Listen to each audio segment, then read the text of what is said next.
know now. Anyway, hate to be a little drum, but I just, I've been watching a couple of news articles this weekend and last night, and the country's really getting crazier and crazier. So, and I'm saying the same thing in hopes to get people's attention, because we need to have a united middle class. A united and healthy middle class creates a strong America. And you have to listen to who wants that to happen and has ways of making it happen. And then we need to vote people in and vote people out according to their strengths or weaknesses. And it's going to take some time to do, to get finally a handle over our political system, because we have no handle over this. And the founding fathers gave us this, we owe it to them. They weren't perfect people, and they were elites, but they at least saw that this country, the middle class of this country, needs to run the important issues directed by our politicians. And just like you have a head of a company and you have the crew of a company, if that's not going right in a company, one or the other, that company goes out, right? Well, this country is much, obviously a whole different scenario, but it matches a bit, because we're on the way to communism right now, or socialism, and there's no getting around that fact that either we come together and we pull together and we look out for our neighbors and we talk to each other and we do those things that our founding fathers gave us the freedom to do, and or we don't have a society anymore. Anyway, we're going to start getting this down. I'm still working on some lighting. Barbie's moving to California, so she's going to be producer Barbie remote. But I think we might be able to get her on camera this way. So with all of that said, you guys have a great weekend. Say hi to each other. Go out and say hi to somebody. Just wave at them, man. Start that way. Just wave at them. Every time you see them, wave at them. You don't know them. And then you'll see the reaction change, evolve. You'll see the body language evolve. Go out and say hi to a couple of people today. Anyway, love you guys. Thanks for being here. Hey, and as I say in that video, thanks for being here, and go out and say hi to somebody today. I'm Rod Duff. I'm the host of Insights and Straight Talk. That's where you are right now. I was just talking to Matt. It's going to be a great conversation. He's one of those rare, very intelligent people that also have a sense of humor. So we're gonna have some fun today. I've got some light shining through, so I've got we still haven't fixed all the lighting issues or much of the beauty and the sophistication that other shows have, but that's not our gig, as Matt and I were talking about earlier.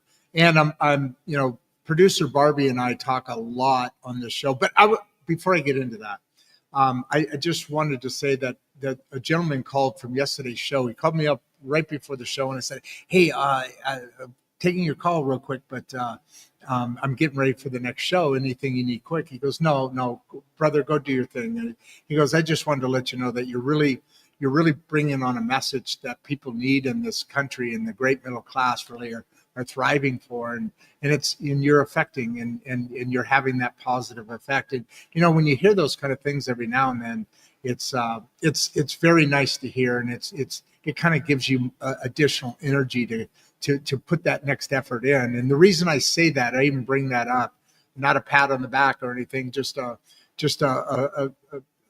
lead in to say, I'm trying to bring we're at almost 10,000. By the way, please subscribe and to our Substack Insights and Straight Talk at Substack.com, as well as the show on YouTube. We're at almost 10,000 on YouTube subscribers, and we're across social media. We're a little over 20-some-thousand. So that's all just in over a year and a half. Not even a year and a half. It was May last year. So whatever that is, almost in May, a year. Well, no, I guess it is a year and a half now. So please keep bringing on the information you guys bring on, and keep help building the show, and subscribe. It does help our efforts to bring these messages to you. But to that point, I was producer Barbie and I were talking last night, as we do quite a bit, about different things. She actually called me because she had a bike delivered to my house.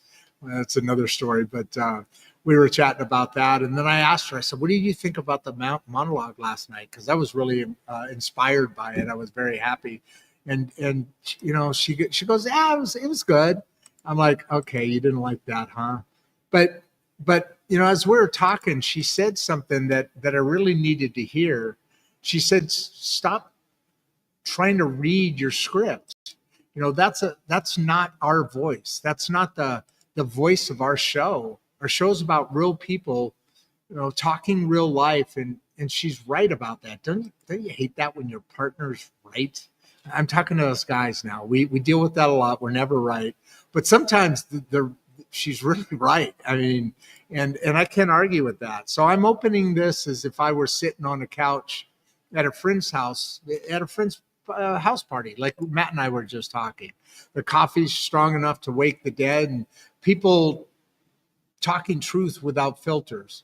But I'm going to deliver it with that. I'm going to try this with that Rod Duff rhythm, that snap, that speed, that energy, because the topics matter. And today, I was telling Matt, I'm a little bit nervous about doing this today because this is my least wheelhouse. I got to get out of the sun. It's like right in my eyes.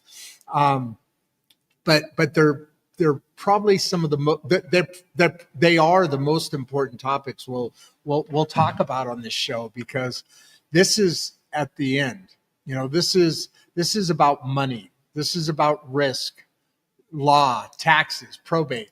Now, I built a business over 30 years, as you all know, in the machinery business.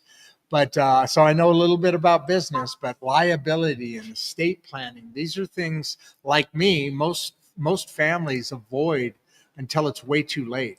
The stuff the wealthy plan for every single year. Think about the difference here. We're bringing on episodes that are specifically to empower and emphasize the great middle class. Now, when we're talking about a subject like we're talking about today, there's a difference. Now, I know there's a lot of jealousy in the elites and the ultra wealthy, and there's all these things we can get into discussing. But then there's a lot of things, because we talk about this on this show, that we got to start looking inward to. What do we say? Build from the inside out, right? So the wealthy plan for this stuff every single year, right? The great middle class assumes it's fine because no one told them otherwise. So I'm not giving you a polished speech today. I'm giving you some sharp points. So I really want you guys to think about real thoughts, okay? Stuff that you and I can riff on while we're chatting with Matthew here. Because today's guest, Matthew Meredith, works at the exact intersection where assumptions break and families get blindsided. He's not just a lawyer. He's not just a financial planner. He's not just a tax strategist. He's all three of those under one roof, in one brain. Imagine this. You've got the ability to have a $500 an hour lawyer, a tax strategist, and a financial planner pulled together for this hour and a half. Call it a consultation meeting, right? But you've got some real important money matters here, because let's face it, most families think they're just protected just because nothing has happened yet. Okay? That's not protection. That's luck pretending to be a plan of some sort. And I get it. I'm there. Wealth rarely explodes dramatically. It leaks out from slowly neglect. Kind of like that haircut, that really sharp haircut that you let go and it gets all ratty and out of whack because there's no attention to it. Everyone entrusts let's shift a little bit. Insurance is something you don't really think about a lot. You don't talk about a lot. And sometimes you don't turn your phone off when you should. I'm going to put that on silent here. Sorry, this is going to be a little bit longer opening than normal. So insurance, everybody, until they learn that, what insurance doesn't, what it excludes, what it doesn't include. Coverage and protection are two different worlds. And we need to think more about that. For instance, a will or a trust in a drawer gives people this false confidence. And believe me, I'm going through this right now. Paper doesn't protect you. Execution is what protects you. The wealthy put all of their advisors, I was talking about this a second ago, in the same room. The middle class keeps everyone separate and hopes that the best will come out of that. Taxes are the quiet thief in the night. Lawsuits are very rare. Taxes show up every year without missing an appointment, right? Kids inherit money, and I've gone through this. A 19-year-old getting over $1 million. I fought against it. I was the bad guy, and it was gone within a few years because, immaturity, a plan without one, that mismatch destroys more wealth than a market ever will. Most plans focus on assets, and this is the thing that got me, not people. It's the spouses, the kids, the executors who are the ones who are going to determine this outcome. So this thinking, this logic is a big deal because the middle class waits for disaster. The wealthy plan for it to arrive. Reaction is expensive. Preparation's quiet, but it's very powerful. And these are some of the things I'm starting to pick up on. The real goal isn't avoiding death, taxes, or risk. It's avoiding chaos. And that's the thing that really gets you in that punch in the gut. That's what today's about. It's not about fear. It's not about panic, just clarity. The kind of clarity most families never get because they've never known what questions to ask. You got the guy here, folks. If you've got questions today, ask them. Ask those questions. Bring your story. Bring your confusion. I'm bringing all of mine. I got plenty of it. Bring the thing you've been avoiding. Tonight, it's not about being perfect. So don't worry. Believe me. It's about getting honest and protecting what you've spent your whole life building.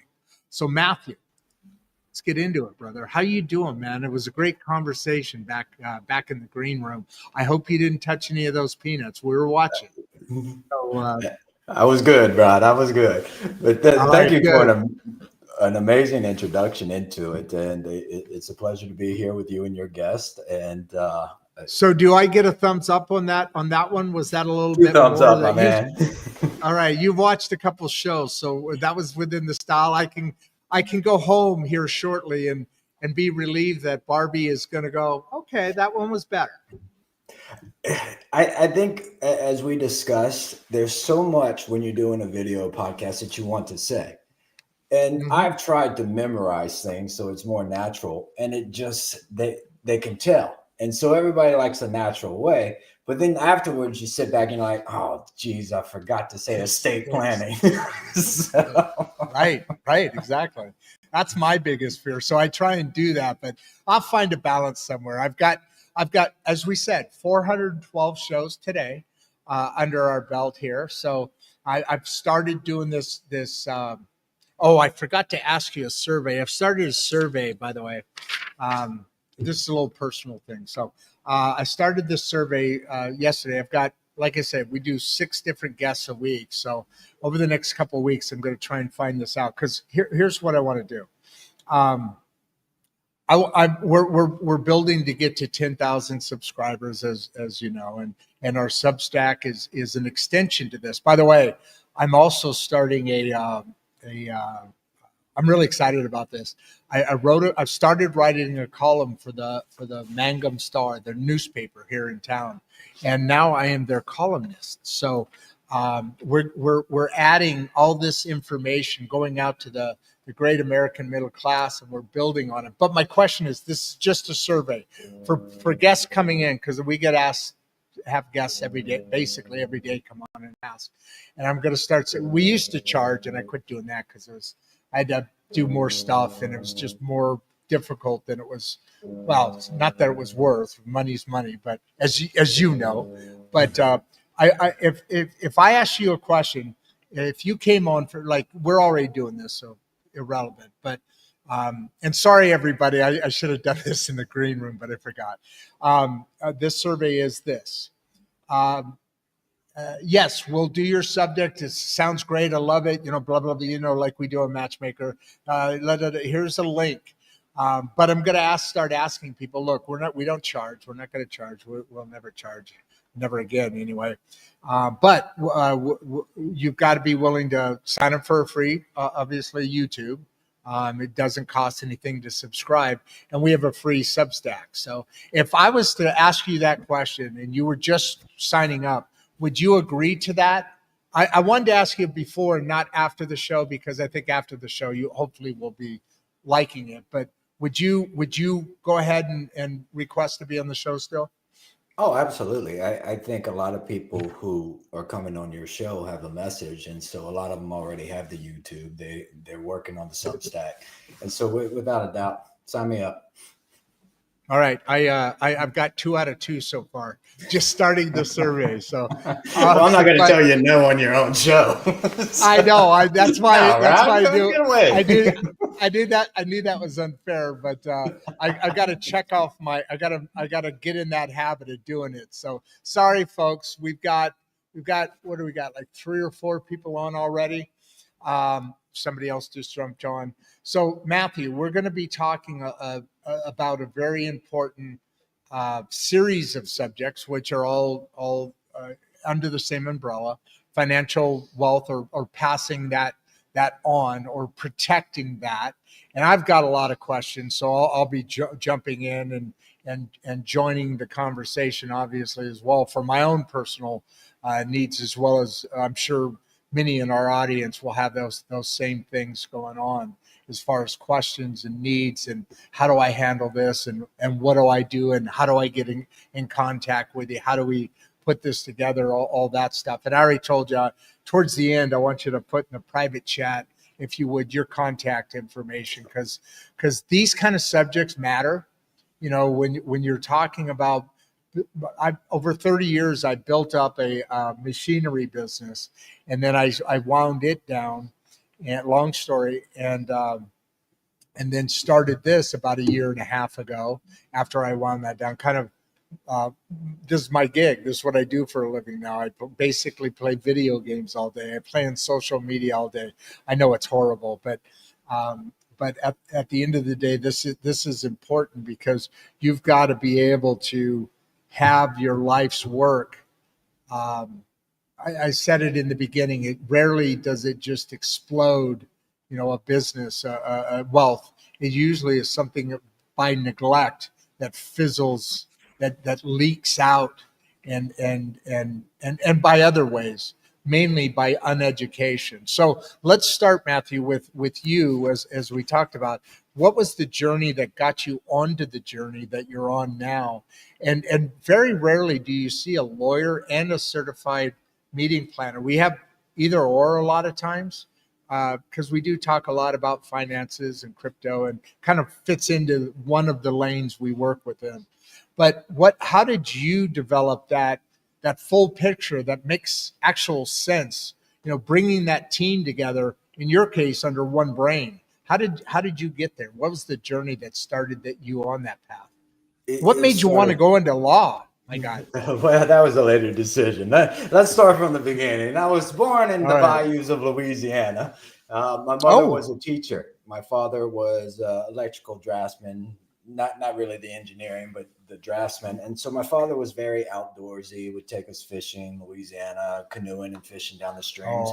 But my mother insisted that education be a main thing, because she was a teacher. And so in the summers growing up, and before we could go out and play, we had to do 3 hours of work. So reading, writing, lots of science, lots of math. My mom was a math teacher. And so that instilled in me understanding from both my parents that there is two forms in this life. There is the enjoyment of the outer world, and then there's the education that we must have.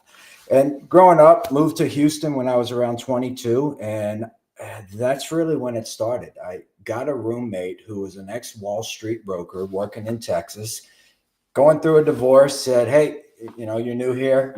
Let's get a place together. You can have the bottom floor. I'll take the third floor. We'll meet in the middle, then hang out. And I said, definitely. So I pay utilities. He pay everything else.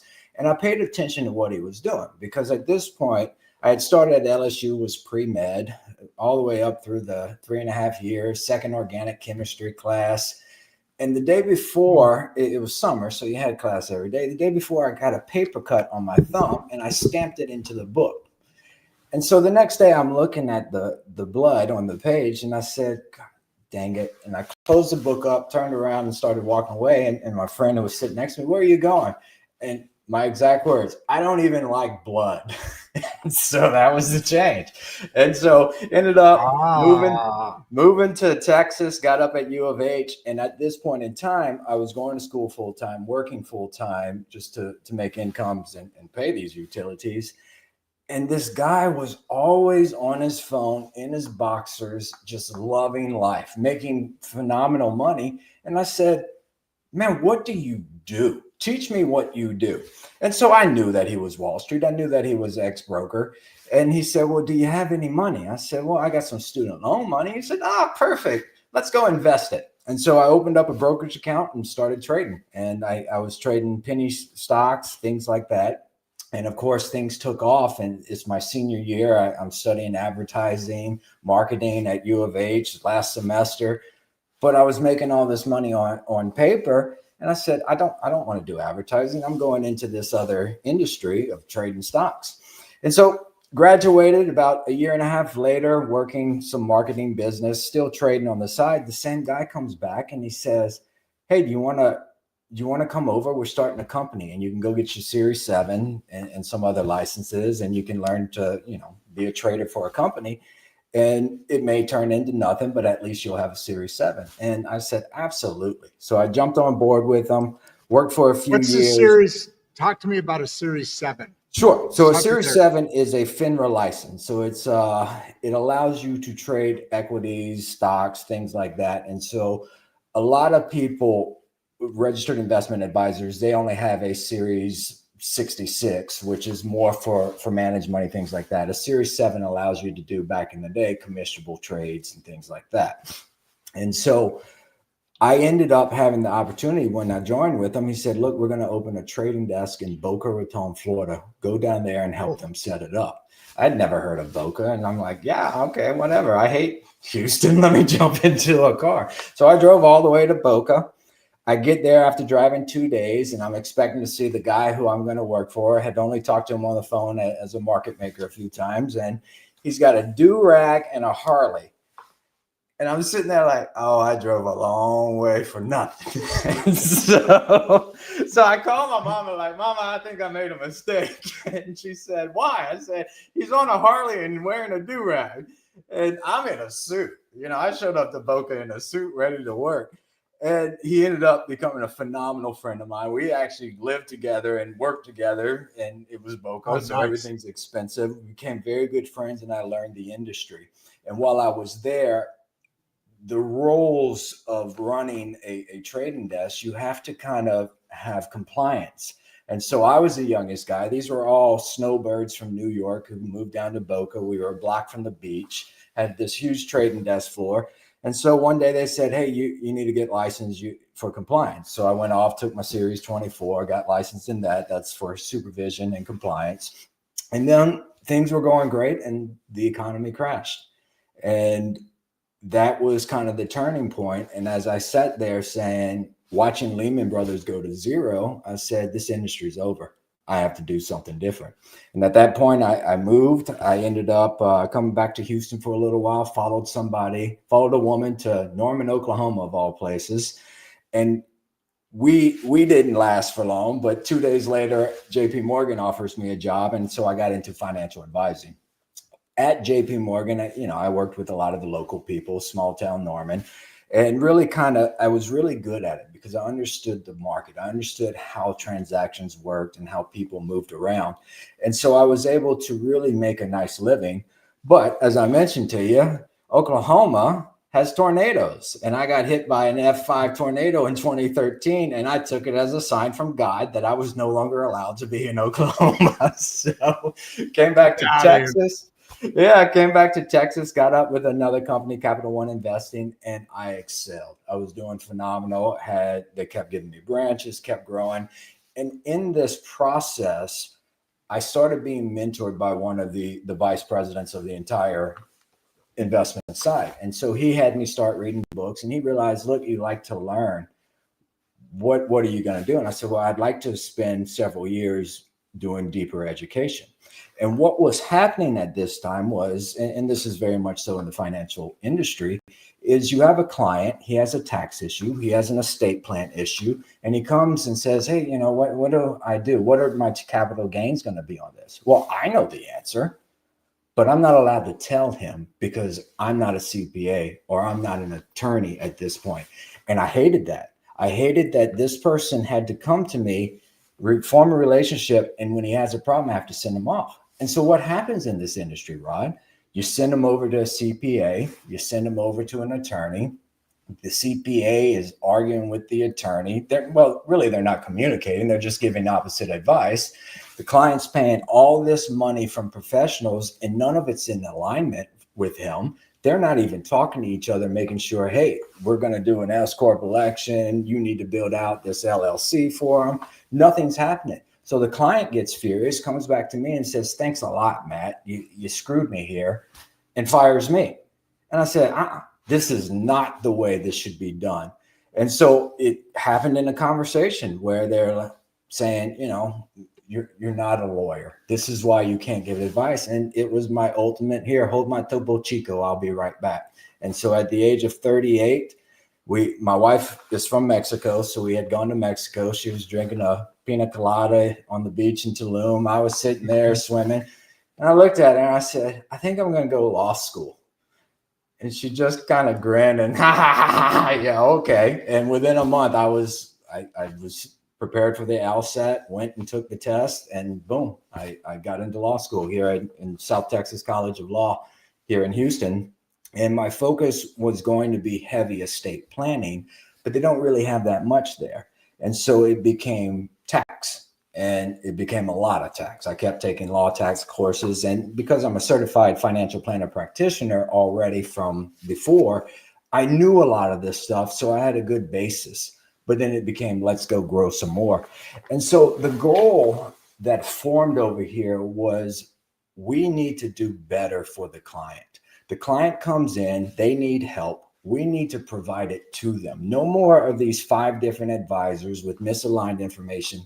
Let's build one company where you can get financial planning, asset protection, estate planning, all these different types of things that work together, but no professional is really doing it all or seeing a team that's doing it all. So it all becomes misaligned and doesn't really help you.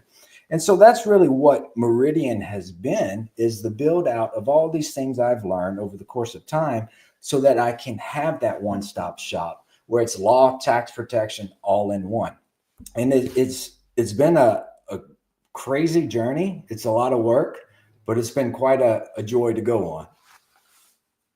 How many people do you think actually go through all those processes to line up? Like you just said, your first experience in that was more of a, here, I know this and I know this, but I can't talk to you about it. So at a point, I've got to put you over here. And then you have that crossover that really isn't a crossover. It's actually a disconnect because there's different opinions, like we talked about in the opening, versus being under one brain. Do a lot of people, is that a percentage? I mean, this is irrelevant to what we're talking about, but just out of curiosity, that I haven't heard that a lot about somebody doing the across the band there. I learned it's horizontal expansion through Rockefeller, is expand out to cover all the things. There's not many. When I decided to do it, and I actually graduated and had a law degree, I wanted to start marketing and advertising, and the firm that I was with said, look, we're not attorneys. You can't have this in-house. They have to be two separate companies, two separate addresses, two separate phone numbers. You can't talk investments on one side. You can't talk legal on the other side. It has been a nightmare navigating simply because we're not set up with it as an industry. And so a lot of advisors, Right. I was making fantastic money. There was no common sense of me going to law school, except, as I said, I was bored and I wanted a challenge. And if you're going to get an education, I looked at doing an MBA, I looked at doing a law degree, and I came to the conclusion, I'm going to go get a law degree. There's so much I can do with it. But the idea was never to become a litigator. I do some litigation just because you pay all that money, you should at least know how to sue somebody. But the whole point is that not everybody's motivated to drive that way because, A, you've spent all this time learning one subject. Now you're going to go learn another subject and combine the two. It's a lot of work. Ask my wife how much work it was. She almost strangled me 15 times while I was in law school. So we don't see it often simply because for most people, they're happy where they're at when they're successful, so they don't have to go. And as the industry has changed a little bit, they're able to bring other people who are experts at this. And so that allows them to kind of, hey, I don't have to be the lead guy. I'll refer to my in-house attorney. For me, it's always been the one-stop shop, but also I'm very customer service. And I don't even call it customer service. If you and me strike a bargain, I'm there to make sure the bargain is done. And so when you have a problem, you pick up the phone, you call me and say, hey, I was talking with the attorney. I thought we were going this way. And the answer will be, oh, no, we're going this way, or let me go talk to him, find out, and come back to you. And so it's not just adding the qualifications. It's what do you do with them?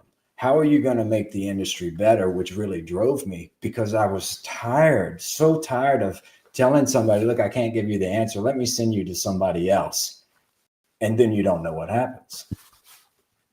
Yeah, that's a in my business, I looked at it. I look at it similar in that totally different industry, as you know. But we were first just selling other people's equipment, and then we started building some stuff that other people didn't have, or we could build it a little better to add to that equipment. But then when you install that equipment, how it performs has a lot to do with how it is installed. You know, that it's the water's going in the right place. You know, the pressures are there, and you know that installation has a lot to do with the success of the overall package. And so I know exactly what you're saying, because it really sucks to be able to give some people some knowing where their guidance needs to go, but then you have to turn it over to somebody else, which you would do in my case. I turn it over to a referral to an installer, and they may or may not have the same vision or be what I consider good enough, or you know what I mean? So absolutely. that plan I get totally where you're coming from. How long ago did you start bringing it all together? Let me ask you that. I should know that, but I'm sorry, I'm going blank on it right now. So back in 2018, I ended up going to law school. As soon as I graduated in 21, I opened up the law office of Robert M. Meredith. And this was my baby law office. I still have it. I did a lot of probate as well as estate planning and other things, real estate. And I knew that it wasn't my main firm. I was going to build something else, but I wasn't ready yet. I had to go learn the intricacies of what law is. And I started realizing that you have these different disciplines in law, but they're all connected. They're all one thing. You might have a business, but what happens to that business if something happens to you? Well, it needs to connect back to the estate plan. Not only does it connect back to the estate plan, are you protecting it? Are you doing correct asset protection? So everything has to be formed. And you go to a lot of attorneys and you realize, oh, well, they'll do the estate plan. And this guy would do the LLC. Well, that's not good. Not good enough for me. I need the same people controlling the same aspects because I need to know from the attorney, whether or not you've connected the estate plan, the trust from the estate plan to the LLC, because if you die and there's no succession built into it, well, now you got to go to probate.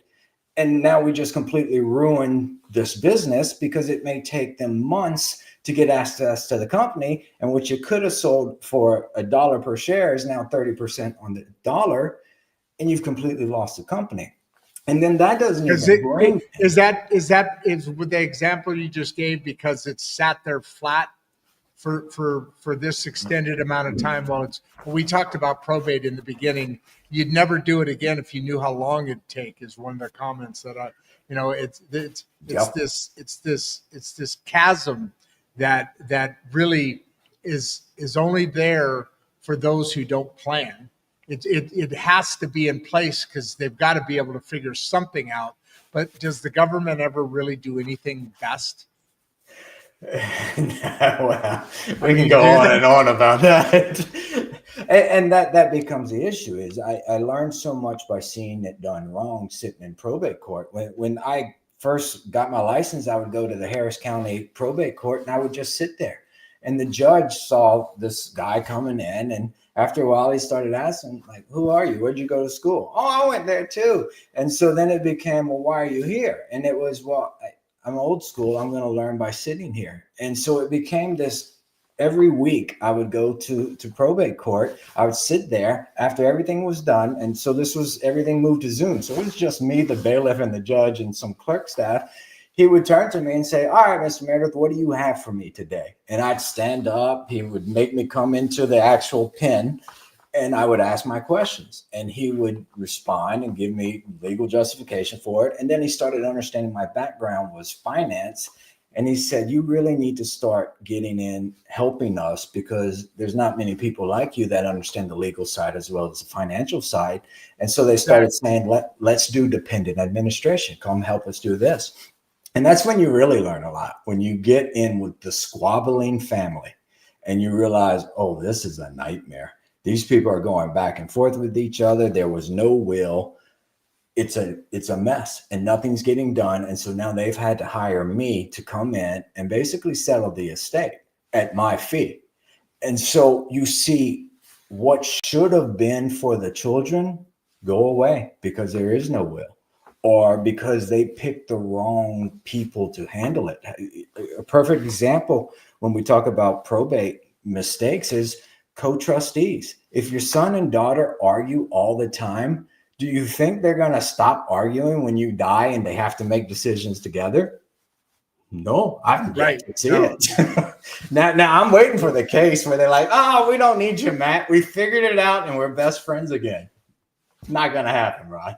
And so all of these. Let me just add to that. We got about 70 people jumping on now. It's a little slow today. I'm kind of surprised by that, but you and I talked about before, if I want to empty some of my own dirty laundry, I can, ask some questions. Absolutely. And so forth. Right now, what you're talking about, probate, there's no will, this or that.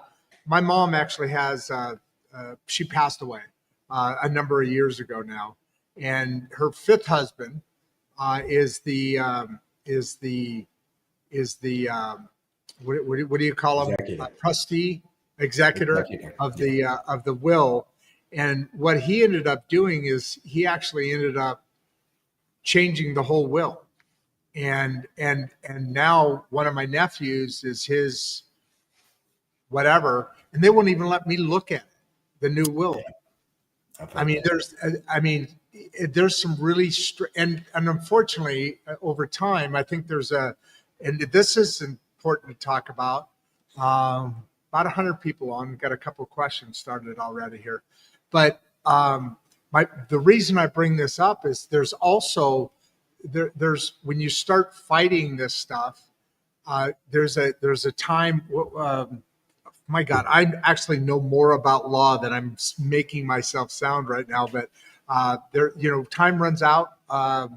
There's where you can't fight it after a certain amount of time. What's that called? I forget the term for it, but after I don't feel years, you have trouble going back into it. So I'm kind of in that boat where I've got a really bad situation, and now I won't talk to half the family because it's like, hold on, you guys broke up my mom's company that is in the same kind of thing that we do. She was in music, big music company out in California, and they actually Fender built their museum across the street from her store. Van Halen used to go in there, and was a local kind of celebrity, that store was. And so I wanted to I'm in that artsy kind of feel in my life. And I'm totally shut out. I have no, my mom appointed me as a VP that's all gone. And so, I mean, this is a really big deal. So I wanted to ask you, what's some of the worst stuff you've seen, that like my story is probably a worst case scenario, but is it?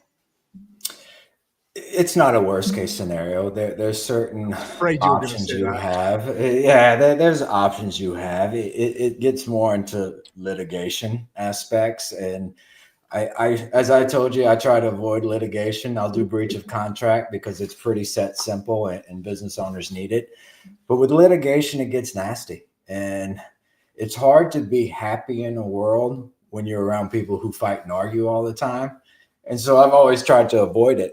But one of the problems I see often is blended families. You have a blended family. There you go. Father had children, marries stepmother. Stepmother may have a children. Father dies first. Stepmother gets everything, and then stepmother gives everything to her child. See that all the time. Another That's one that I what's see. going on. Hey, let me just add to you and keep going. But to add to that, in my mom's will, his son was specifically excluded from the will. He may not have, because he's a mess. This dude was a mess. Whatever. Did he write that he's a mess in there, or just excluded him? Excluded him because he had and is to have no interest in it was my mom and his son, and is to have zero interest in any part of the will. I've got the original. I haven't seen what the new one that they made up, but my mom's lawyer and the person who wrote who originally just received the trust. It's a trust and a will, and but they actually contacted me and said, this is my mom's accountant, sorry, and her lawyer, and they both got fired because he had his new girlfriend is a lawyer, and that's a common thing we see all the time. Another one, just to common thing. Yeah, that's why trusts are so much more important, because the trust will automatically create it. And to change a trust, especially for somebody who's older, if you completely revoke that trust, create a new trust, move the assets into it, it raises more questions. Like, why was this done? My mom has told me many times I'm getting all this, but now I'm not getting it. Was there some fraud taking place? Was this done under duress? And that becomes the main argument is, do you really think my mother meant to leave me out, or was this change? Here's the old one. So what happened between my mother and I between now and when she wrote this that I got disowned? Yeah. That's the question you start asking. Exactly the point. Now is there a point at time where you can't really get it? I mean, there's potential fraud there. Isn't there more time in that to where is the laws different? Because now you're getting into litigation. So I don't know how much correct that conversation. And some of those things I'd have to brush up on. Typically, you have 4 years to bring a will up. After that, it creates some more issues. However, when there are circumstances that make you question it, I believe there is some allowed more time. I'd have to look into it. It's not something I've ever done.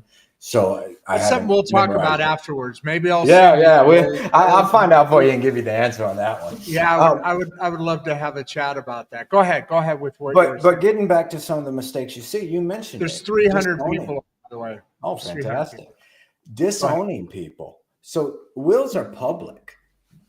Every time someone dies and I do probate, I take the original will to the courthouse and they file it. It becomes a public document.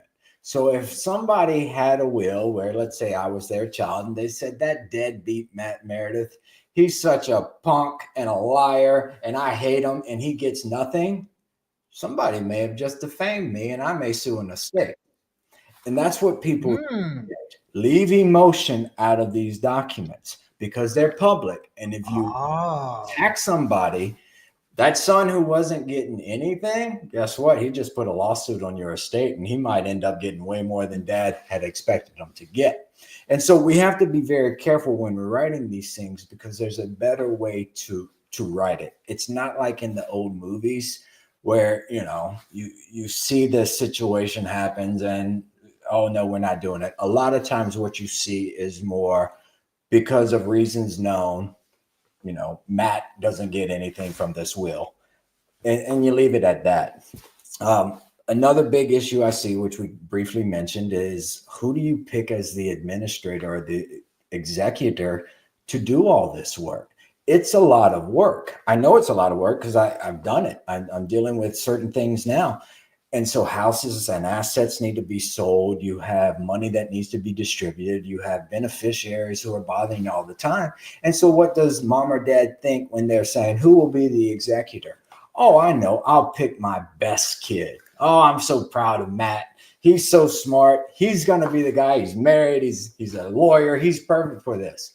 Yet Matt has no time to do it because Matt's busy with his family, building his own business. So then it becomes, does it ever get done timely? So then the parent starts thinking, at least when I mentioned, do they have time for it? Oh, my youngest son, he lays around all day. He's got nothing going on. He'll be perfect for it. And then it becomes the one who hasn't moved off the couch since I got here. Do you really want him? So picking the right person is key. You can't pick people who are going to fight. You can't pick people who are just going to delay. It's a lot of work. These are serious decisions. And a lot of people, it comes down to, well, I'm going to pick them both because I don't want to offend one of them. Look, this is business. I get it. You don't want to offend one of your children, but if they can't get along, guess what happens? Nothing gets done. I'm dealing with issues now where they don't get along. They won't sign documents together. And so no money moves. And it just sits there. And now litigation has to begin. And so there's all kind of things that when you go online and create a will for cheap, you don't think about. And that's why estate planning is more than just, oh, it's a document, I'm giving everything to you. If that's the case, oh, it's a document, giving everything to you, fantastic. But most people have worked their entire life. Rarity. It's a rarity, right? Exactly. And you have businesses and you have transfer of ownership that has to take place. And so you have to start thinking of all these things going forward. So what you just said brings up a really good, is a really good point for John's question here. John Morris. He looks like he's a lawyer. He's even got that stance. He does, doesn't he? He does, doesn't he? He's got that look. Almost 500 people on, by the way. Fantastic. How can someone know if there's, did I get dark or is the view over there look okay? It looks dark. Really good to me. All right, good. I always want to look good. How can someone know if their estate plan has hidden gaps? And we've already talked about some other things that I want to talk about personally, but this is that situation that's okay. So I'm 60-ish. I've got a couple of assets here. I've got some things that I'm going to want to leave to my two boys, and it's a blended family, but it's not blended. I've learned from mistakes. And I had that happen with my father and then with my mother. And so this is a really important subject. But aside from those kind of things that we talked about already, which are important, if you're just, one person, I'm going to leave everything to them, boom, it's easy. That's one thing. But there's more, usually 2 or 3 kids. There's usually this or that. There's usually an A and B or for blended families, A and B kind of thing going on. Things get a little bit more complicated. How do you know about these hidden gaps? This is a great question. It is. Thank you, John, for asking the question. My wife's an engineer, so she's a civil engineer. She's PE licensed. Oh, your And from kids time are to time, smart, huh? Your kids our are dogs. you- No, they're dogs. terrible Okay. dogs. Are you going to have any kids? Are you going to? Oh, we're kind of past the point where we think we Okay, should. so I don't want to be the 70 kids, throwing a baseball with my son who's 13. so yeah, I know, I hear you. So the kids aren't going to get it. You're gonna let this gene pool die with your dumb dogs. So You know okay, what? fair enough. But two brilliant people come together. I love it. Go ahead. Well, and so she'll work from home a couple days a week, and when she's here, I like to look at what she's doing. I like to read engineering documents, but when I look at a map, you have your drafted map, you've got all these things. I have no idea what I'm looking at. I need Right. her to explain it to me. An estate plan is very much the same. You want another analogy, your car is making a noise, you lift that engine up. Well, if you've never worked on cars, you don't know what's wrong with it. It's clicking over here, that's got to be the problem, but you don't know why it's going to fail. Estate planning, tax, asset protection, all these disciplines, they're not something that you can really look at and know there's gaps. Typically you have to have somebody come and say, why are you doing it this way? And at which point you say, well, because that made sense. And that's when the asking starts. I think simple things for you to know if there's gaps are the things we've discussed. The person who's the executor, can they handle it? What happens if you're remarrying? Do you want there to be a way that maybe your children get left out? Hold here for a second, and please do continue your point. But I'm hearing this trend. It's really more about the people that are going to be executing it. You've got to think about them as you're developing that plan and who's going to execute it. The people are, and I picked that up early, but I just want to bring that up again. The people that you're putting in this plan, not you, but the person that's leaving the assets. And we'll get on to business here in a little bit because we need to protect against lawsuits and different things as well. But am I hearing this trend correct? You're leaning correctly. It's the people that are really important to these plans being successful. 100%. Everybody focuses on the assets, and the assets Yeah. are because that's what you built. But Sure. It's like the old timer always says, "I don't care, I'll be dead." Yeah, you will be, and so you don't care, but everybody else cares. And so the main thing is making sure that it's executed the way. There's an old saying: "If you're going to live, then live." And I think that is important here as well. Finish it till the end. And so we talk about making sure that someone's there that can actually complete it towards the end and keep it going through. Now, the assets, if you're a blended family or you have certain things you want to go to certain people, that's extremely important too, because that's your legacy.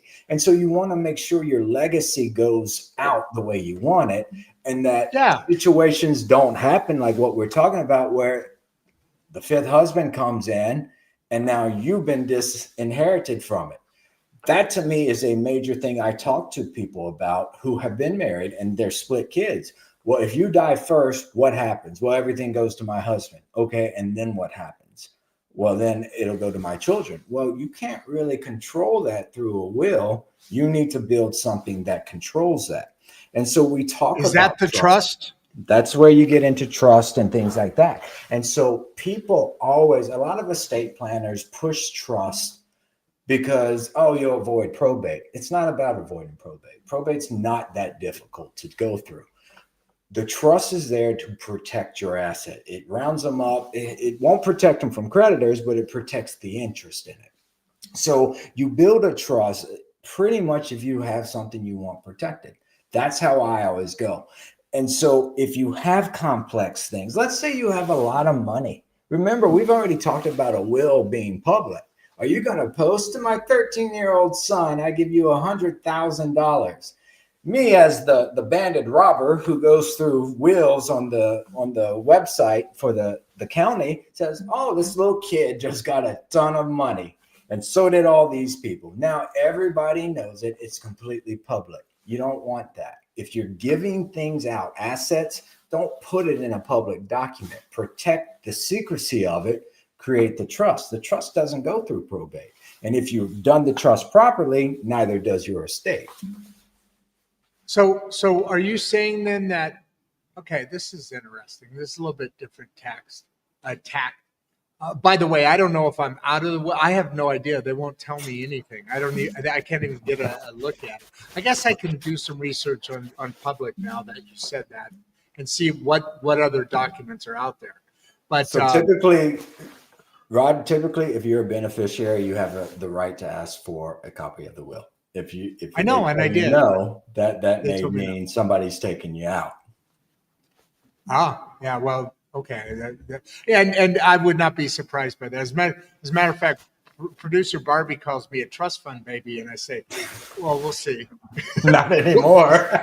we'll really see. And what happened is literally in the will, the store, the original store at 211, blah blah blah Harbor Boulevard, 2,500 square feet owned, and multiple floors and all that, and in Southern California, in Orange County, obviously very valuable property. I mean, the assets of the company were like $5 million in inventory, and then the building was at $7.4 million.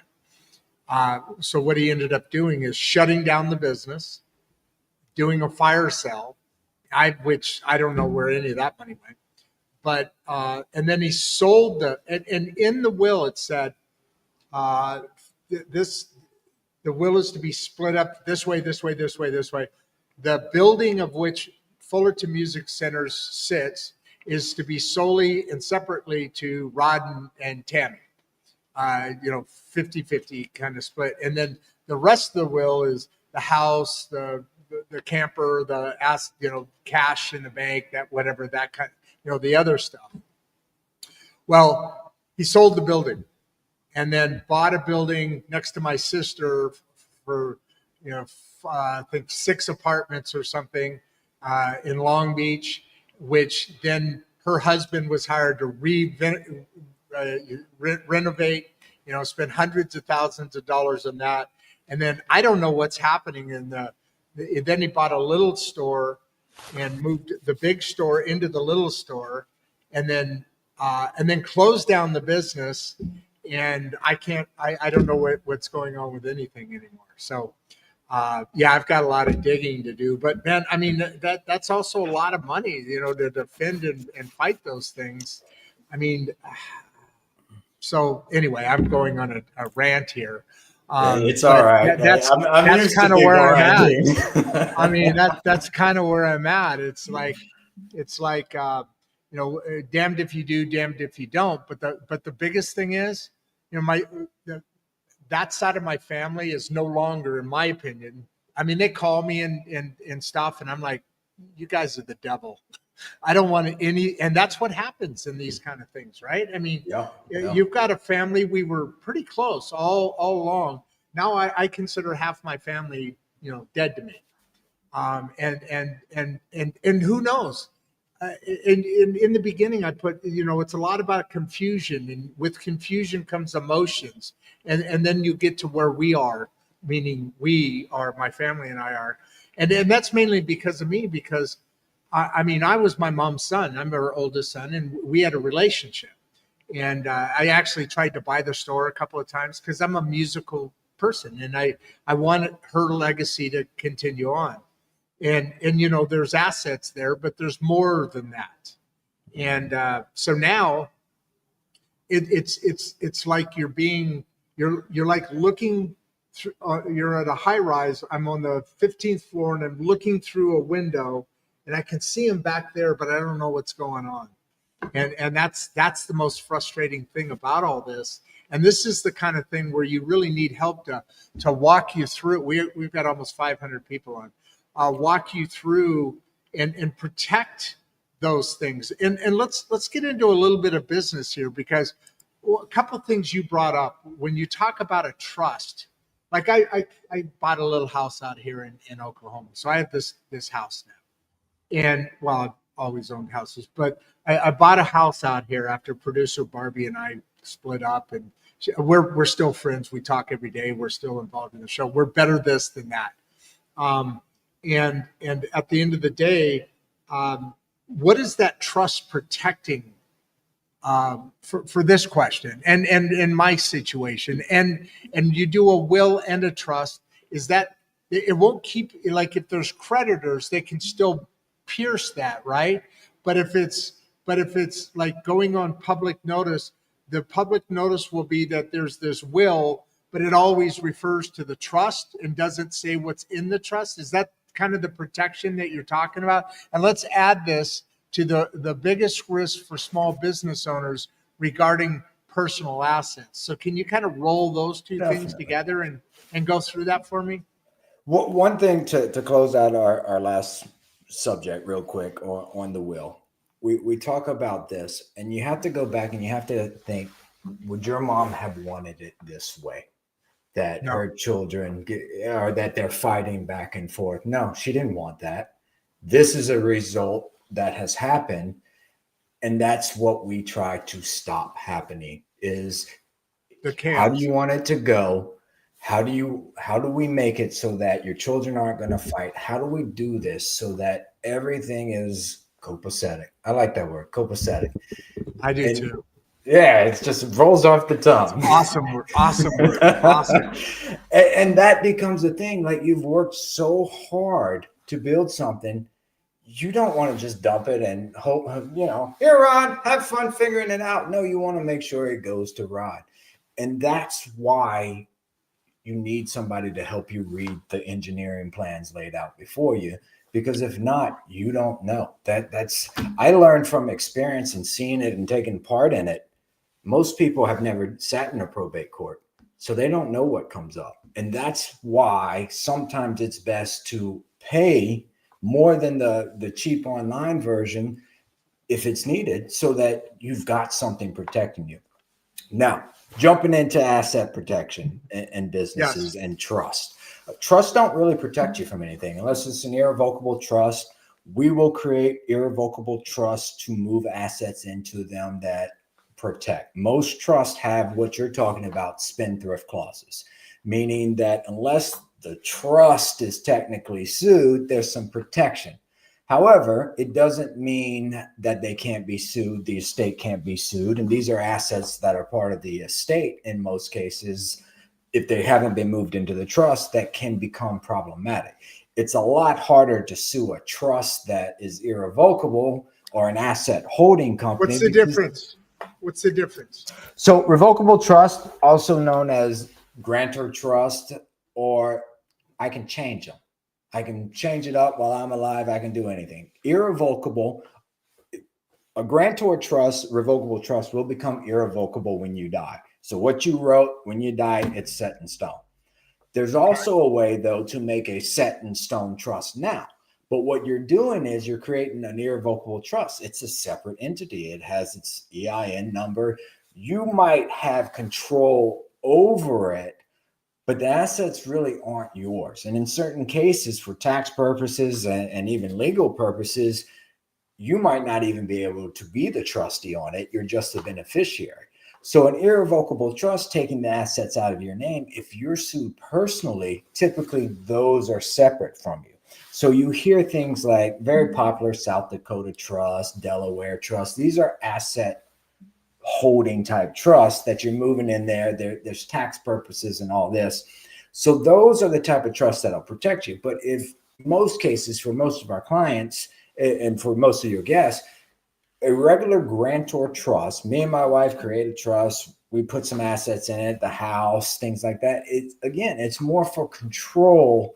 And if something happens, I don't have to go to the probate court, get letters issued. That takes 4 months, pay several $1,000s for the attorney. All this, it's already out of the estate. So if it's not in the estate, there's no need to probate. That actually rhymes pretty good. I'm going to trademark that for you. So like And that. so when we're using trust, they're not really protection.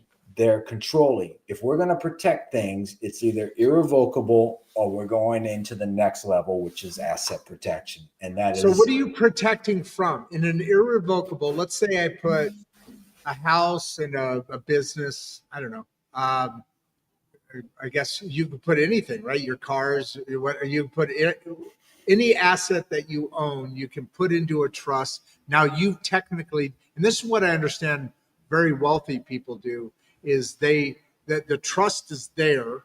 It has instructions that go in action when whatever occurs, but you don't actually own that, or my kids don't actually own that.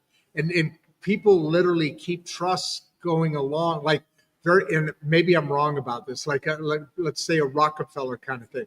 They've never owned anything ever in their life. It's always the trust that has its activity, that does its function. Is that kind of is that what we're talking about? so a In lot an of the irrevocable. purpose. So a lot of the purpose of irrevocable comes down to taxes. So we all know the death tax. Okay. Government charges you 40% for pretty much everything in the estate after $1 million or so. I need to look at the numbers again.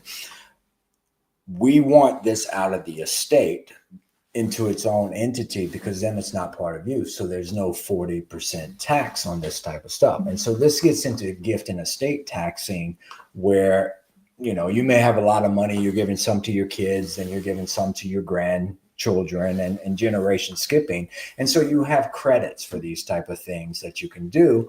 So a lot of the stuff is you're gifting it out or you're moving it out into entities and things like that so that the estate is not taxed. That's when you really see a lot of irrevocable trust come. You don't typically create an irrevocable trust for somebody who doesn't have a lot of assets that do appreciate, because here's the problem, it's no longer yours. I saw this lady, she was told, hey, move $400,000 in irrevocable trust because it'll help you with taxes. Well, it may have, but she ended up needing that money to spend it. But there's certain rules about getting this money back. There's health, education, maintenance, support. We call them HIMs that you can distribute to it, but you can't really call the trustee up and say, hey man, give me $50,000. I'm going to go to Hawaii. I can't do that, man. And so it becomes, if you're moving money for protection, irrevocable trusts are good if the shoe fits, you wear it. But there may be other easier ways where you maintain control and still get protection. And so irrevocable trusts, you'll see them a lot for tax purposes, for valuations. You move something into something, it goes way up in value. Well, you gifted it at a much lower price, so less taxes. Interesting. So you can use that, but it's primarily it's a tax so when you say that, so the 40% to avoid that death inheritance tax, it's in a trust now. So I pass away, let's say there's a lot of assets in there in that trust. Now it continues on in the trust, and the kids don't actually own it, so there is no death tax. But how do they receive the benefit of what's in that trust, the next generation? They're beneficiaries. So correct. So when you are doing trust, and it varies state to state, you'll have different types of laws, but a lot of times you'll set up a trustee. Here's an irrevocable trust for the benefit of my children and grandchildren. And so money is distributed out for health, education, maintenance, and support. And right. Sometimes other things. It depends on how you write the trust. But typically that becomes it. So little Johnny, he's going to go off to college. Well, that's education. The trust will pay for his education. It can pay for his support. What does that mean? Okay, we're going to buy him a condo in New York City, in Manhattan. Depends on the rules. Depends on, can you push it? States have different kind of rules about this. And then you have the IRS who likes to stick their head in and say, hello, don't forget about us. We find that this doesn't qualify, so we're going to tax you differently on it. So with the trust, it's really about moving the money out, protecting it, because now it's out of your estate. So you're not taxed on it when you die. And it now benefits the beneficiaries, the children, grandchildren, the dogs, people like that. The dogs. All right, I'm curious what your dogs are going to get. You're a long way away from that. They get the whole damn thing. Now I'm curious what's going. So on to Johnny here. In that same thing, what are the biggest risks for small business owners regarding those personal assets? What are being sued, right? Small business has. I ran a small business built one up for over 30 years, and so there's a lot of risks. What are some of those risks? Johnny here. Johnny, great question. It's one I'm asked often. So here's the thing. We're going to start a business. We want to separate this business from ourselves. So no sole proprietor. I haven't seen sole proprietors except for what I call the old timers who, I've always done it in my name. Or from time to time, I'll run into somebody who does real estate and they have 17 properties in their name. And I'm like, oh my God, this is terrible. When you have an LLC or a business, let's just call it a business, not specifically LLC, but you have a business that is separate from you. It will shield you in most cases if everything is done properly. So if I'm sued in that business, it's hard for them to come over and get my personal assets, but it doesn't mean they can't. There's something, and I love this saying. Every podcast I've been on, I try to say it just because it's one of those funny words, piercing the corporate veil. What that means is they're going to break through the corporate veil, which hides your personal assets, and grab them. How do they do this? Let's say you didn't file your annual franchise tax, and now your business is defunct. Let's say you don't pay taxes. Let's say there's some other situations where you're going to take the wife to Hawaii and you use your business credit card to pay for everything because you want the miles, but you never reimburse the company back. That's a pretty big issue. Now the judge and the attorney, opposing attorney, is going to say, look, this is the same entity. He's using it as himself, and therefore his assets are reachable. And so that becomes the main thing. I believe in structure and layering. So you have your business assets to one side, and then you have your personal assets to another side. It's a terrible cliche, and I hate saying it, but it's absolutely true. Own nothing, control everything. So for most people, you'll have your business, it controls its business, and then you'll have a holding company, or we call them an asset holding company, that holds your personal assets. So this business will pay that holding company the income that comes in. It'll hold your houses, your investment properties, things like that. And it will even own the other LLCs or the entities that do business for you. So when this happens, somebody comes in, they say, hey, your LLC, we're going to try to break through it. And so they break through it, but now they're hit by another LLC up top. And so now you got to prove that I pierced this corporate veil as well. And so it becomes a little more difficult. But then again, let's say they get all the way through that, through your LLC that you're doing business with, and they get to you. Well, the answer is, well, guess what, buddy? I don't have anything in my name. I don't got anything. So your lawyer wasted all your money because there's nothing in my name. And I've done it correctly, that even if you can pierce through, because I made mistakes on my business LLC, this other stuff is locked away. And that is the asset protection. And the main question that comes from this is, at what point do I do this? When do I start protecting myself? Right. Like what's being asked here, David is kind of asking what you're talking about. Are there ways to protect assets before business gets sued? Obviously, you want to do these before you get sued, but what is that? Go ahead. Expand on what you're doing. A lot of the stuff that we do here, and this is more of the easier for people to understand. It can be a lot more complex, but let's use, for an example, you're a real estate investor. So you have yourself, Everything starts with the estate plan. I don't like doing asset protection for people unless I have an estate plan. Why? Because the trust that you have, which now you have a reason to have trust, you have a business. This business needs to continue if you die, so your trustee can take over that business versus you having to go to probate to get permission to come over and take over it. It carries on. But this trust owns everything. So you have to have that set up first. It's the ground floor level. If you do not have an estate plan, are you doing it right? Is what I'll normally ask somebody.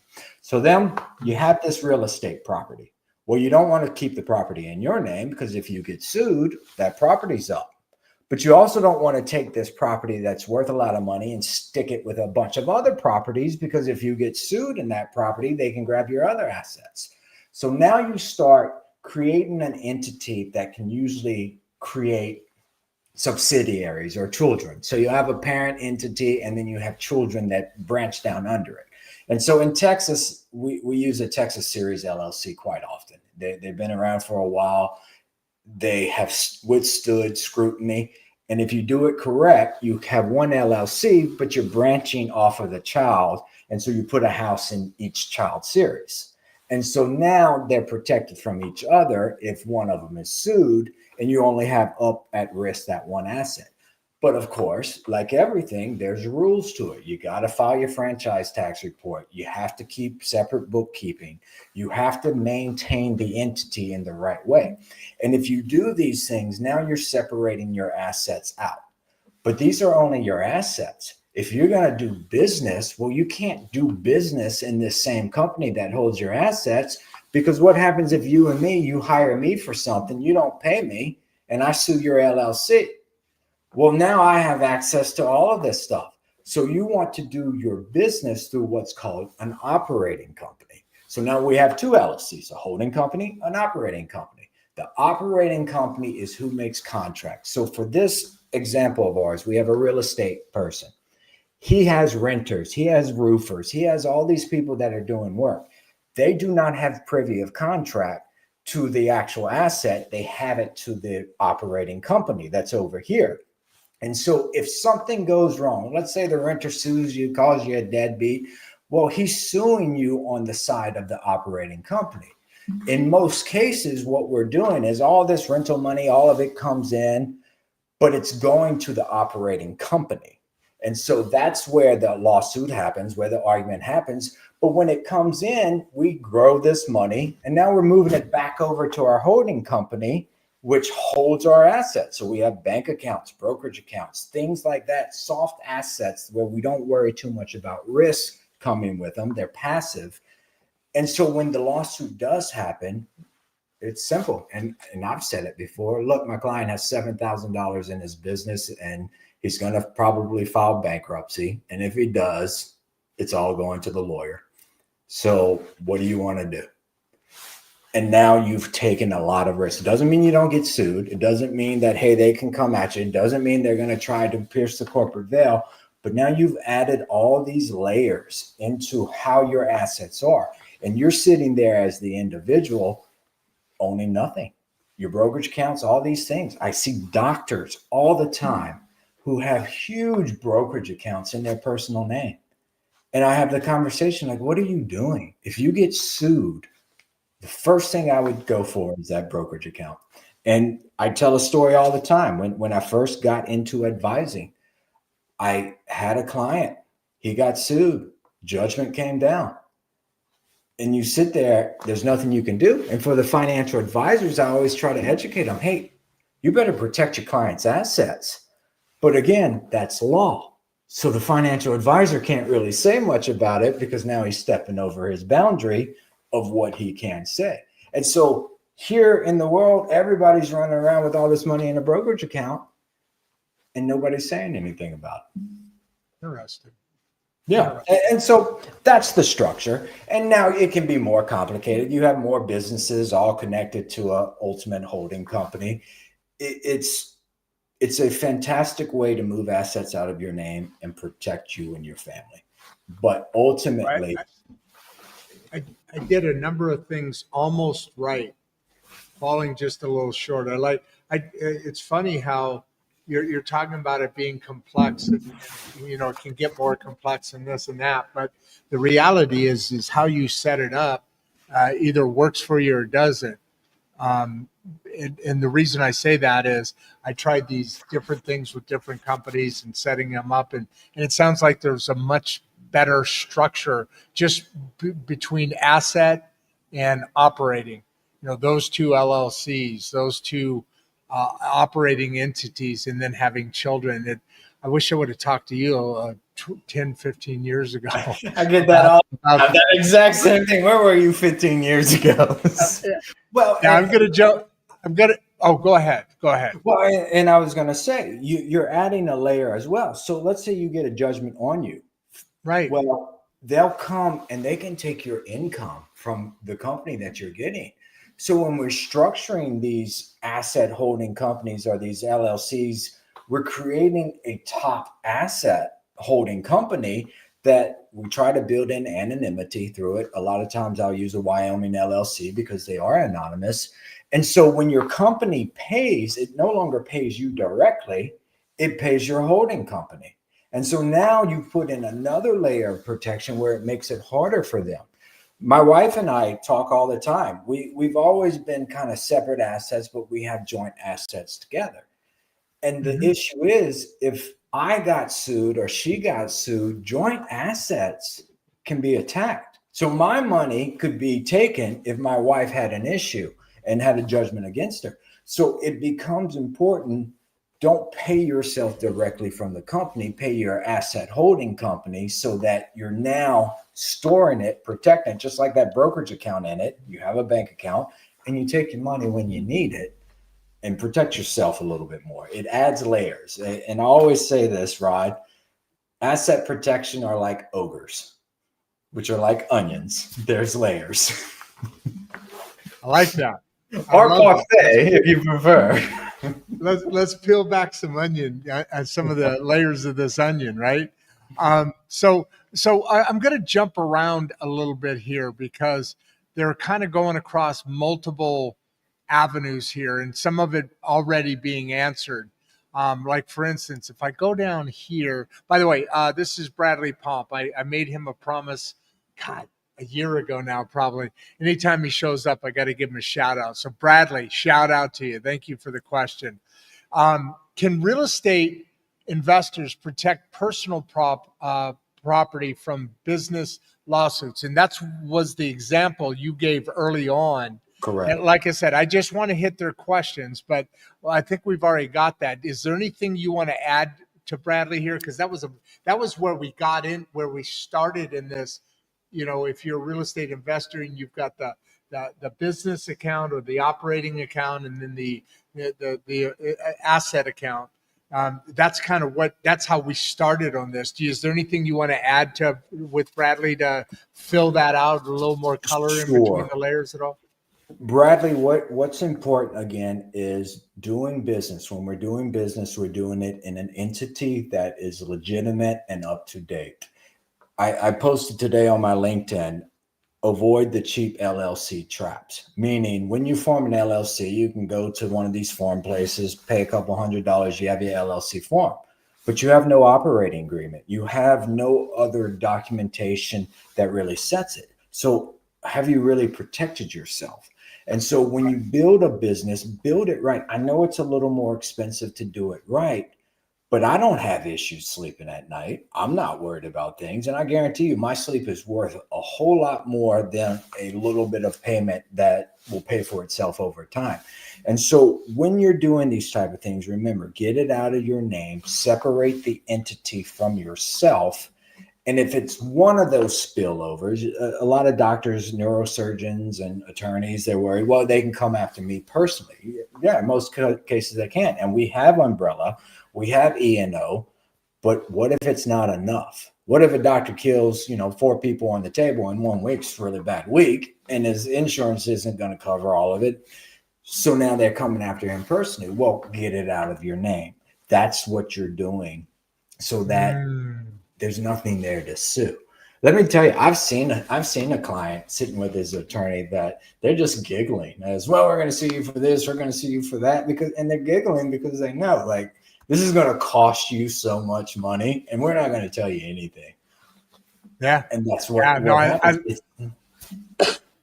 It's what you're talking about now is the reality of what most middle class Americans think, that, hey, I'll just have an LLC and whatever I do is protected now. And it's not.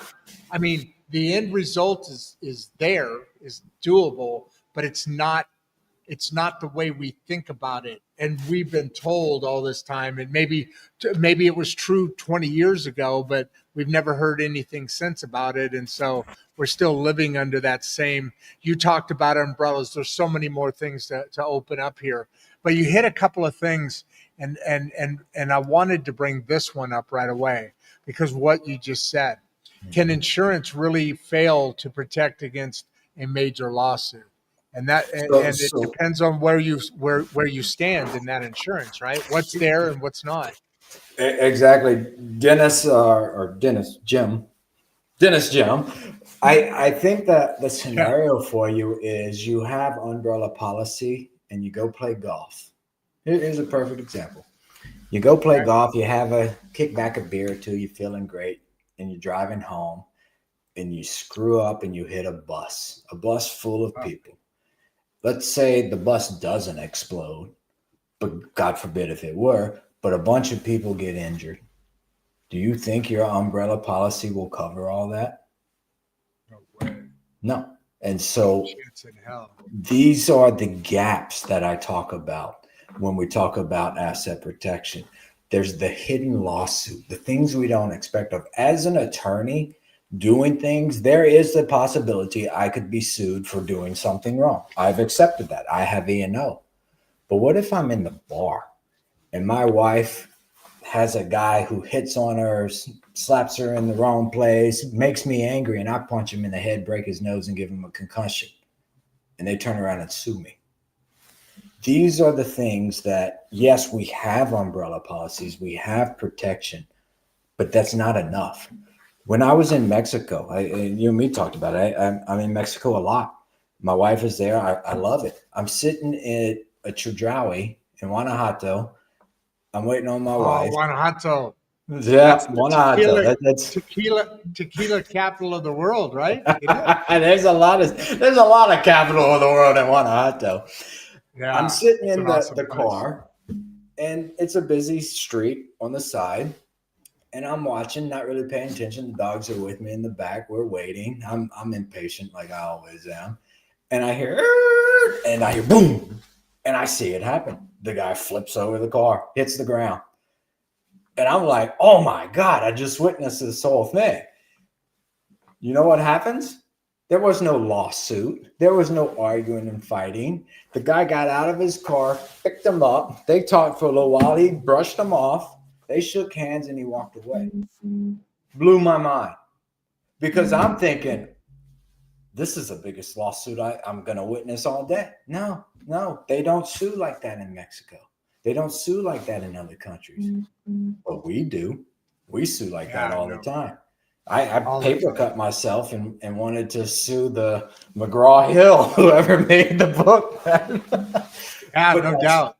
Yeah, that's our society. And that's why asset protection is so important. It's not personal in most cases. It's a form of business. And if you have a gap and that insurance doesn't cover it, you're going to pay.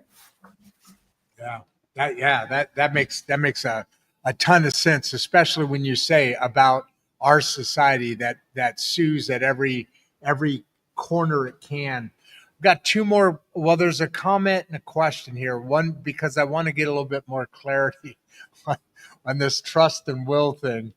And somebody's asking a question, so I'm gonna use that. But then there's a final comment here before we start to. We're an hour and a half already. This kind of went by. It was like, wow, yeah. My God, that was fast. Let's keep going, Rod. We'll go all night. I hear you, man. So I want to bring this one up for my own. Jennifer Carter. What's the difference between a will and a trust in terms of protection? So we've talked about this, but I wonder why I'm getting a like a ding.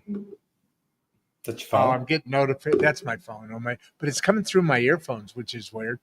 Anyway, I want to know this more clarity for personal reason, because a trust and a will are two separate entities.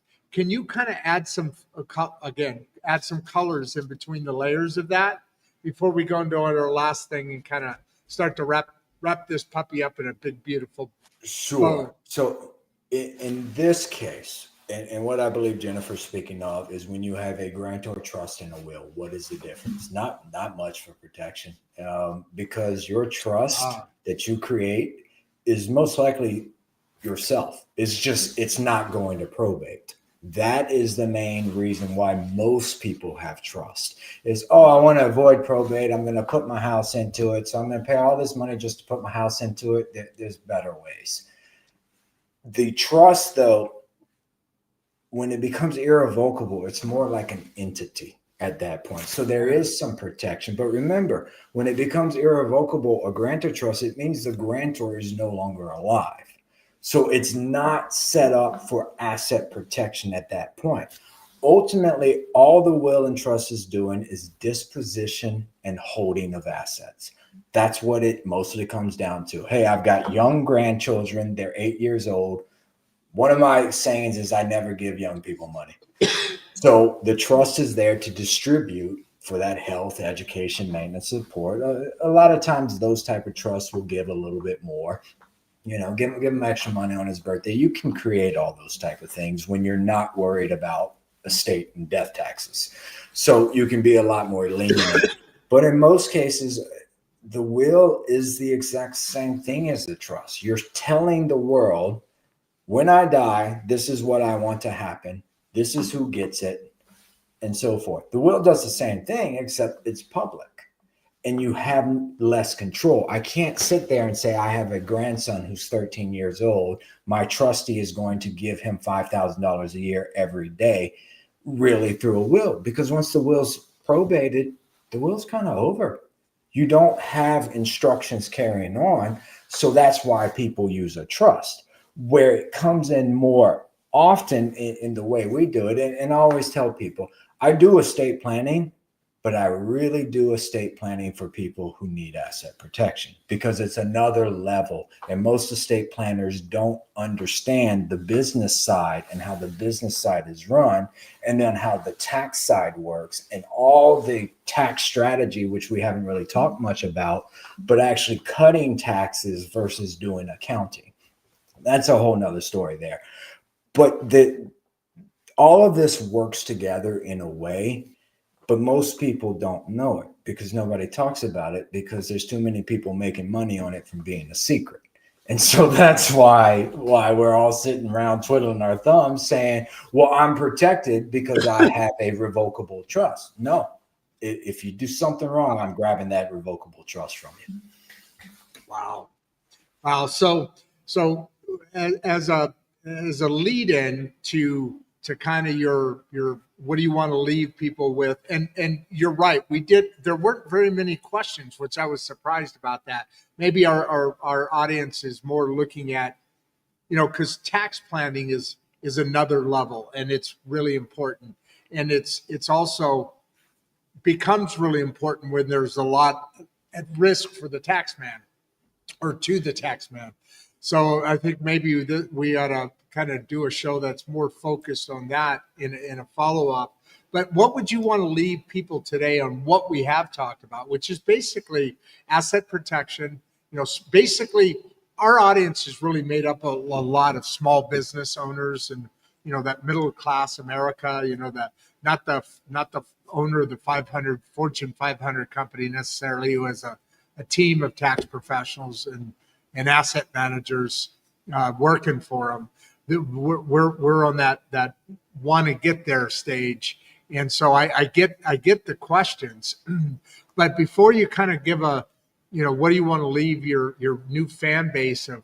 God, they're sticking hard right here at 463. I don't think there's been a movement off the air, which is really good. I mean, we're sneaking up on an hour and 45. Yeah. But I want you to read this and then go into what you think would be something you want to leave with people. Oh, by the way, also don't forget, put your contact information in the private chat. Oh, yes. Okay. You can paste it over. So while you're talking, why don't you read this and then type that in there as you're kind of wrapping up, and then I'll throw you in the green room, so to speak, and I'll meet you on the other side. So Matt's insights are eye-opening. Thanks for sharing. Thank you very much for saying that.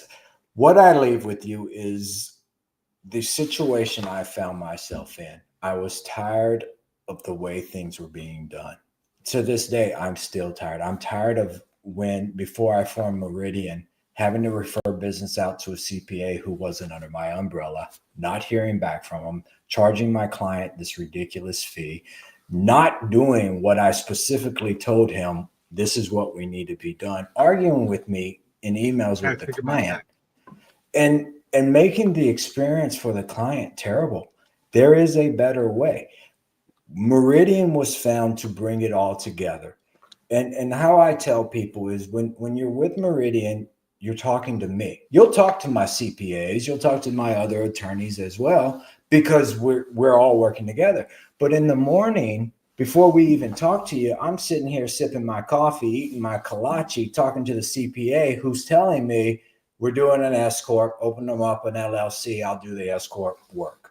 Or we're doing a syndication, he's going to do a depreciable oil and gas play, open them up an LLC because we have to protect this investment if he gets sued. So we're all on the same team doing the same type of advice together. And that to me is the way this industry is going to move. I'm not going to pay 5 different people to give me advice. I don't have time to go see them. I'm going to call one person. That person should be me. And I'm going to say, Matt, I need you to look at everything. And so what we do at Meridian is very simple. We do something that probably none of you have ever had before. We have a financial planning, legal analysis, estate tax, asset protection, as well as a CPA who looks at tax strategy, looking at the past, and we analyze everything. And then we break it down and tell you, this is where you are at. Where do you want to go? Do you want to be over here? Well, then fantastic. This is what you need to do. And for the first time ever for the client, they're being told solid information across the board by multiple professionals, and it's all aligning. And then it just becomes, all right, where do we start? And you know me, I like to start with the estate plan, but if it's just a tax play, we don't go out and build an estate plan. That's the beauty of having it all under one house, is I don't have to sell you everything, because I'm not the guy just does estate plan. If I can't get you for estate plan, it's a waste of time. No, if you don't want an estate plan, fantastic. What are we doing? Asset protection, great. Tax strategy, great. So now it's not this sales pitch. It's, this is what you need. This is how you protect yourself. This is what we can help you do. And to me, it's going to change the industry, because we're all tired of the way it is. And so that's my spiel. I couldn't agree with you more, and that's a beautiful spiel. I do want to set something up with you, and I think we ought to do a tax thing, because what you just said goes through the full course. I mean, if you're running your life and you're having any amount of success, I mean, if you're somebody just that's beyond a mail carrier and you don't have any investments in that, you know, it's not just a regular income coming in, you're making the bills meet at the end of the day. That's one thing. But if anything that you're building at all is always at risk, and it usually has a progression that follows along what you're talking about, and tax strategy is one part of that, no doubt. It's key part. Yeah, and but it's the whole menu is kind of almost, as we were talking today, it almost kind of goes hand in hand and next. So I'm gonna throw you in the green room, so to speak. Keep your hands off the peanuts. I'm going to wrap up here. I do want to talk to you about maybe setting up a time to get together here in the next week or so and go over a couple of different things. Perfect. So why don't you give your new fan base here a big wave and a how you be, guys, and How you be, guys? I'm gonna put you on the other side. Let me make sure I got this right. Actually, I think I added your name extra. I shouldn't have, but here. We all good, right? There you go. Yeah, and that's my LinkedIn. The website, meridianlg.com. That's slowly posting things to it, such as some other podcasts. I have my own podcast that we're pushing out called Talking Law. I'm constantly on LinkedIn, and you can find me all over the place. We're on Facebook. Both of the pages are Meridian Legal Advisors, as well as me personally, Matthew Meredith. And come talk to me. I'd happy to help people if you're interested in getting good advice that is, consistent with everything working together. I'm here for you. All right, brother. Give everybody a big wave and hang out for me back there, and I'll see you on the other side. All right. Oh, sorry. You were good. I was saying take care, everybody. Take care. I know. I try. I've been working for a year to get that down perfect, and every once in a while I miss one. So please say "take care" again one more time. Take care. All right. Now I work, and I ended that one perfectly now. So, as we were talking, this show has the ability to bring dynamic and important information to people that don't normally have access or don't even know the right questions to ask. That's why this platform exists and why I need to throw it into an LLC or something. No, but at the end of the day, I'm very proud of the experts that come on the show and bring on some information that, boy, really gets you thinking about things. And I saw that today in the evidence of some of the questions or all the questions really that came on. And, the last comments here, insights and are eye-opening, and thanks for sharing. The point is that when you have built your life up over a certain amount of time and you've built up the life that you've put into it, Matt had made a comment earlier on in the conversation about, hey, I'm dead. I don't care what I can.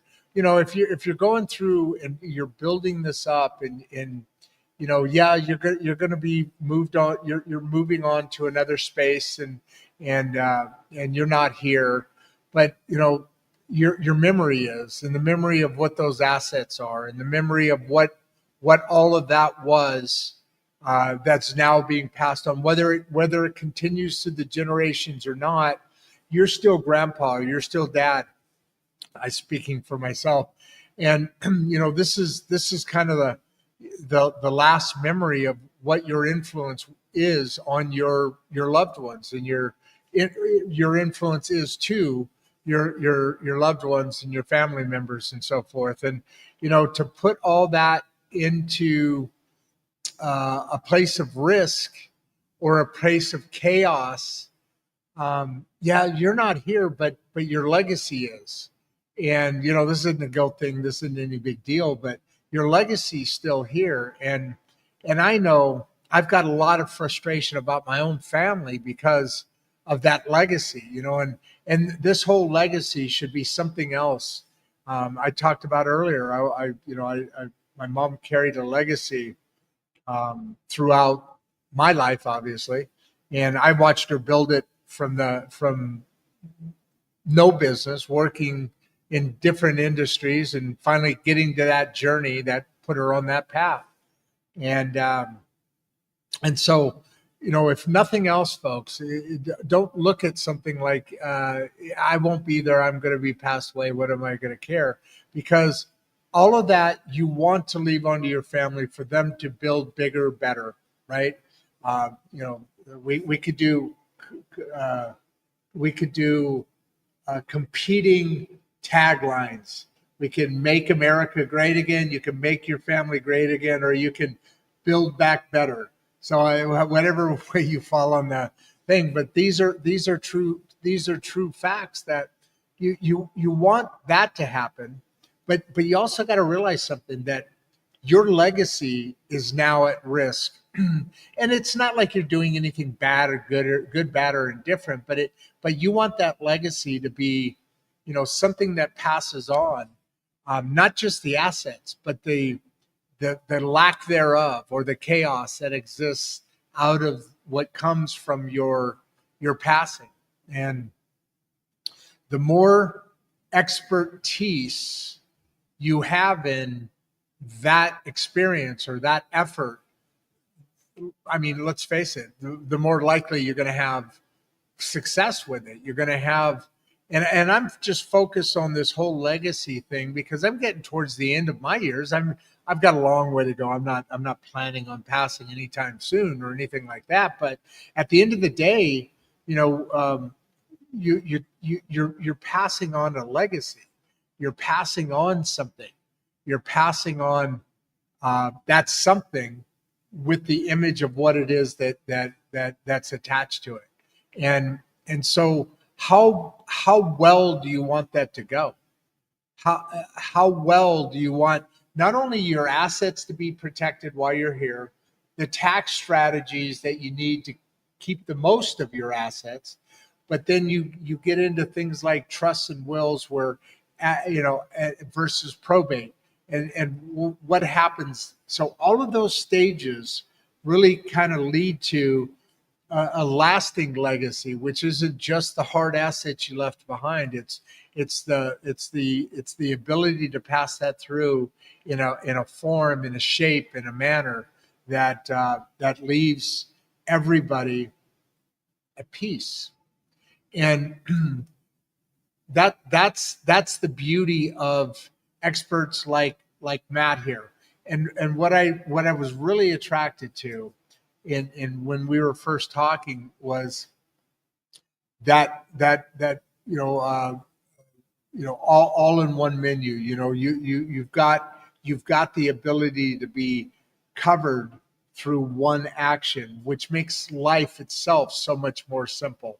And I'm not here trying to be on Matt's sales team here or anything, but sometimes things just make sense, and sometimes we need to really listen to advice, and we really need to, like I do with producer Barbie and trying to get this damn monologue dialed in and more feeling of the show.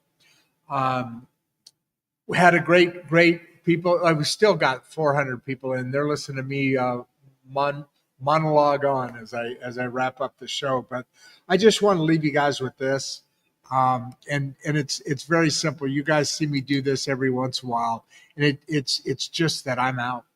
Before you leave, if you'd like to watch another one of the podcasts, click the first link in the description. We love having you here, and we appreciate all your support. And with that, producer Barbie and I are out.